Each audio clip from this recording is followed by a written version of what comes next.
for this conference in the great work she has done as chairman of the President's Commission on Mental Health. We've had a number of conferences with her. We know of numerous other instances in which she has used her own great character, all the great ability for persuasion, her own spiritual concern for the needs of the needy people of this country that have stimulated thought and understanding and concern among our people of doing something, especially for these people who are mentally ill and especially aged.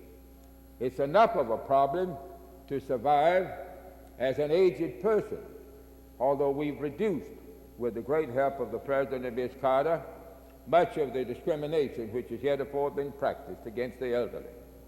It's much more to try to find something to do to meet the needs of the aged and the ill. But if they are aged and mentally ill, their plight is all the more pitiable, and the need is all the more appealing to the compassion of our hearts. I hope you'll permit me to say how much it means to me, as others have shared her great kindness and generosity. Ms. Carter came down and spoke at a dinner honoring my wife and me in so many meaningful and gracious ways. I proudly present our First Lady, Mrs. Carter.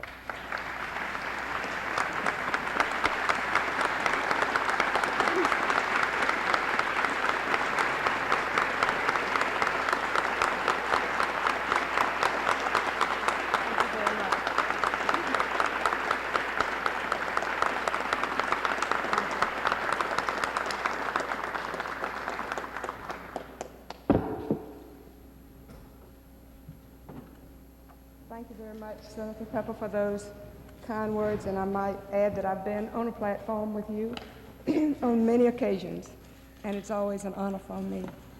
I'm especially pleased to be here this morning to open this national conference on mental health and the elderly. When Senator Pepper and I first discussed the conference, I told him of my great concern for the lack of attention being given to the mental health problems of our elderly citizens. The President's Commission on Mental Health had a special task panel on this, and I was privileged to sit in on a number of the discussions, and I saw then the great need for attention in this particular area. And so I'm very grateful today to you, Chairman Pepper, and to the other members of this Select Committee on Aging for convening this important meeting. Advances in health care and improvements in living conditions have made reaching old age a common occurrence in our society. Nearly half of all of our citizens are either elderly or part of a family that includes an older person. And yet many people still fear becoming older as much as they fear a fatal disease. And these are harsh words, I know, but some equate it with, and this is what we learned in our President's Commission on Mental Health, losing your mind or being put away. Others believe that they will have to give in to physical handicaps.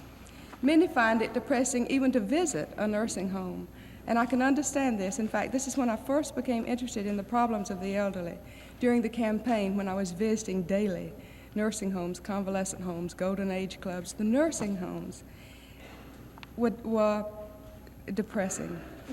Not all, of course. Sometimes you see good ones. But to go into those homes and see wonderful, talented, experienced people wasting their lives day in and day out by just sitting really does something to you. And I made a commitment then in the campaign that if my husband became president, I would work with the problems of the elderly. The President's Commission on Mental Health and the task panel on elderly was extremely important and interesting and enlightening to me, showing the needs in this particular area. And then also, I had a letter from a woman who wrote to me while we were working on that commission, and she said, "It is a terrifying experience getting older in America. You suddenly find yourself an outsider. Indeed, one reaches an age where one is considered not to exist. I receive so much mail. Every week I receive maybe 2,000 letters. And daily I receive letters from older citizens who feel that they have been left out of our society. And particularly those, because they know that I'm concerned about mental health problems, I receive mail particularly from those about this issue and from families of those who have older citizens in their families who have mental health problems. And the reality, the harsh reality about our present system of mental health care is that for too many professionals and in too many programs, the elderly do not exist. Our commission was shocked to find that while as many as 25% of our older citizens may suffer from significant mental health problems, very few actually receive adequate treatment. For example, only 2% of all the patients seeing a private psychiatrist are elderly, and less than 3% of the budget of the National Institute of Mental Health has been spent on the plight of older Americans.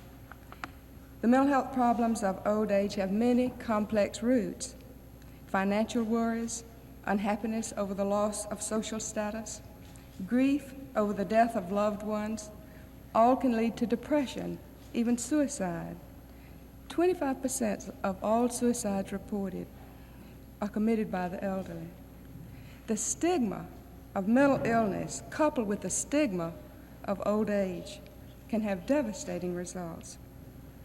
Our commission found a woeful lack of professionals, doctors, nurses, mental health practitioners, trained to address these special circumstances. And so we have more than 1 million people over the age of 65 leading lonely and unproductive lives in nursing homes.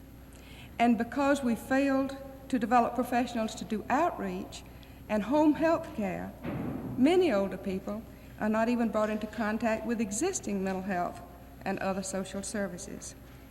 Our commission called for new efforts to include courses in geriatric medicine in medical schools, schools of nursing, clinical psychology, and social work, and in the training of paraprofessionals and other health providers. I've been involved recently with a new film series, a 4-part film series on geriatric nursing that has been developed by the American Nursing Journal Company. Not very long ago, I became interested in DC General Hospital here in Washington. They have really been helpful to us in providing training programs for the nurses in the public hospitals here in Washington. And this American Nurses Journal Company has made a 4-part film series on geriatric nurses. And tomorrow, I'm going to preview the film. I did, a week before I went on my vacation, the introductions to these 4 films. And the film are designed to help nurses better understand and deal with the special problems of their older patients. I think they're going to really be great shows. And we had some interesting experiences making the film. They were made, by the way, at DC General Hospital here in Washington. And I interviewed some elderly citizens in the introductions. And one of them, particularly, I was interviewing a woman who was approaching her 100th birthday. She'll be 100, I think, in August of this year. And so I asked her, thinking about how she felt physically, emotionally, I said, "How do you feel as you approach your 100th birthday?" And she said, "Oh, I feel the same as I did when I approached my 75th. And then she told me how great that was. But it's not enough to educate the health and mental health professionals about the elderly. We must educate the community as a whole. Just a few weeks ago, I visited St. Louis to honor 10 outstanding individuals and community groups who are volunteering their time and talents in many different ways to bring needed services to the elderly. St. Louis has a wonderful program, and this is going on in a lot of communities across the country. I'm going to be visiting communities and spotlighting efforts by private individuals in cooperation at times, in partnership with government, but a lot of private effort too, to care for the elderly in communities. It's so important.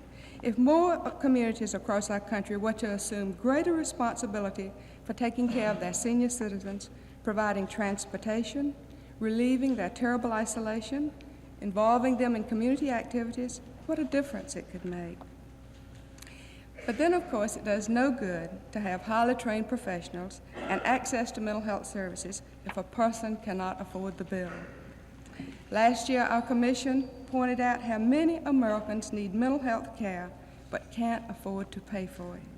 And this is especially true for older Americans. And it's true, as Senator Pepper said, despite the existence of Medicare. Nowhere are the deficiencies in Medicare more apparent than in its mental health benefits. The program has set an unfortunate precedent in public financing efforts for the discriminatory treatment of people with mental disabilities. As restrictive as the original Medicare legislation was in paying for mental health treatment, today, because of inflation, Medicare would provide for less than half the services the elderly would have been able to receive a decade ago. I'm pleased that our commission has been working with the administration to make some changes in the financing, and we've had some success. As Senator Pepper has said, the President's 1980 budget includes an estimate for additional funds for Medicare to raise annual outpatient benefits from $250 to $750. It will also allow changing the co-insurance rate that older people have to pay from 50% to 20%, the same as the rate for physical illness.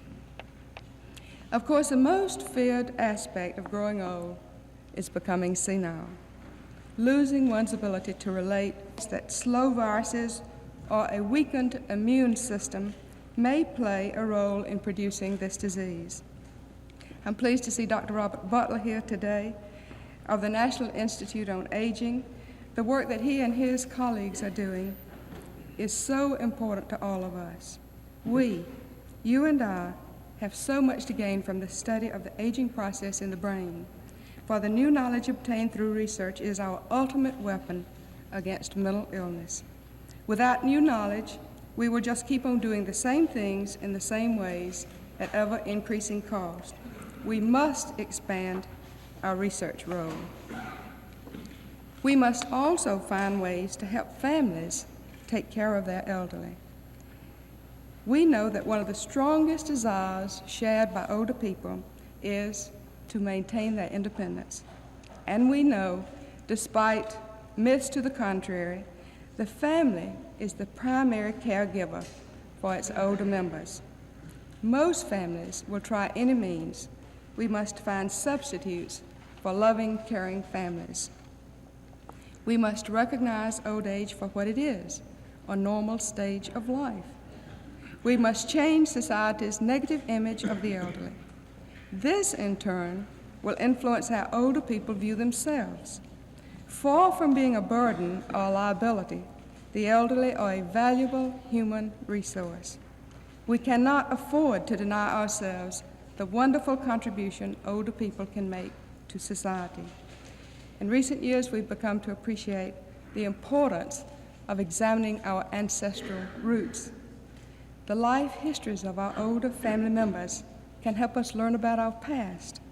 Even more important, older persons are survivors who can teach us a great deal about life in general. I firmly believe that our society would be greatly enriched by a deeper appreciation of the store of knowledge that older people possess.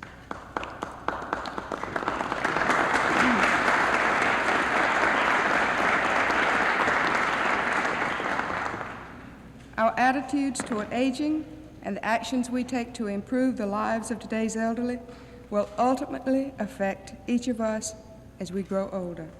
We are all aware of the problem faced by older Americans, and the very fact that we are here today is a clear indication that we are actively seeking the solutions. Thank you very much.